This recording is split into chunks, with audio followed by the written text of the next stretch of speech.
Good evening, everyone. Thanks for joining us. I'm Sam Rogers. Today, more than a dozen members of no neo-Nazi group, the National Socialist Club, or NSC 131, paraded through downtown Portland, and things got intense. A policeman drew his weapon as counter-protesters and members of the hate group fought outside of City Hall. We had crews on scene, and we do have to warn you, some of this footage could be disturbing to viewers.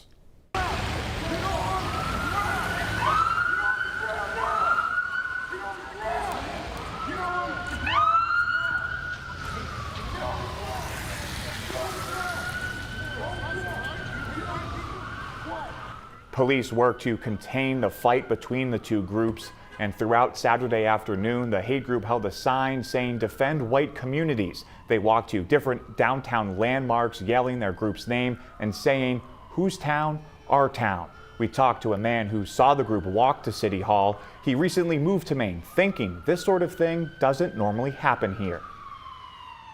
Personally, I didn't think like this happened up here in Maine. I'm from Louisiana and we deal like this all the time, but Maine is like, you don't hear about like this in Maine, and then you just see it happening.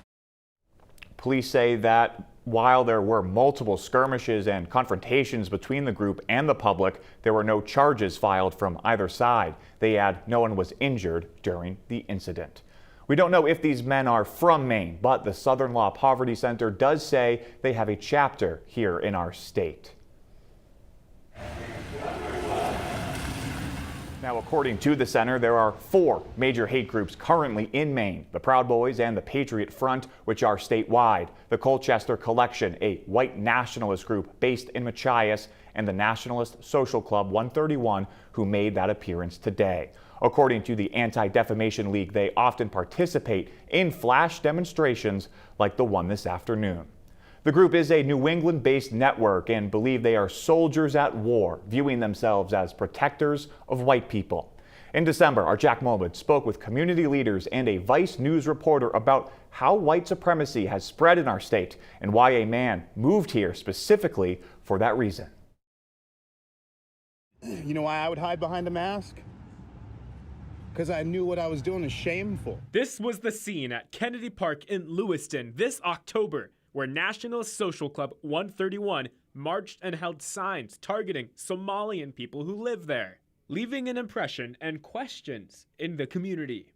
It's very concerning to see this display of hatred.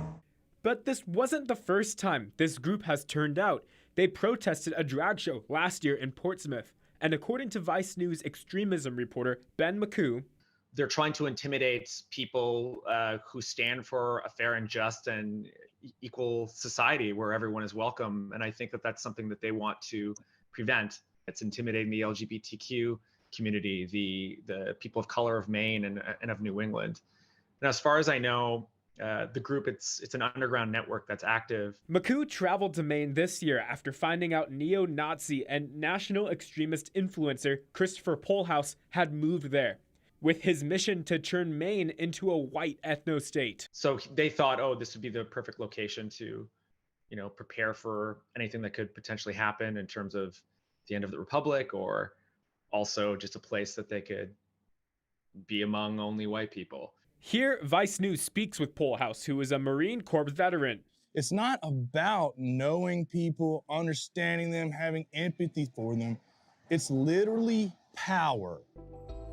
Where does the Aryan get to cash out? We spilled a lot of it, dude. For 100 years, man, a whole lot, dude. Polhouse is living in Maine, as Vice News identified him attending that march in Lewiston by NSC 131, showing that a national influencer in the Nazi extremism space is working with a local neo-Nazi group in Maine. Even that many men showing up and doing that, it's my experience on this beat that that's never good, and I think that people in Maine and New England should take notice, and I think that I would hope that there would be some resistance, and I think there has been. We came from war-torn background. We have a second chance in life. That's what's important to us. It does not deter those leaders in the refugee space, like Fatuma Hussein. She said in the weeks following the showing of NSC 131, The FBI showed up at her local mosque, telling members that they were safe. They don't know who we are, and they can't instill fear in us.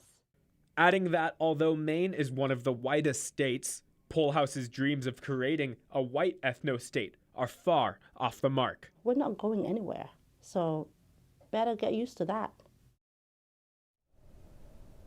Our Jack Molmud with that report.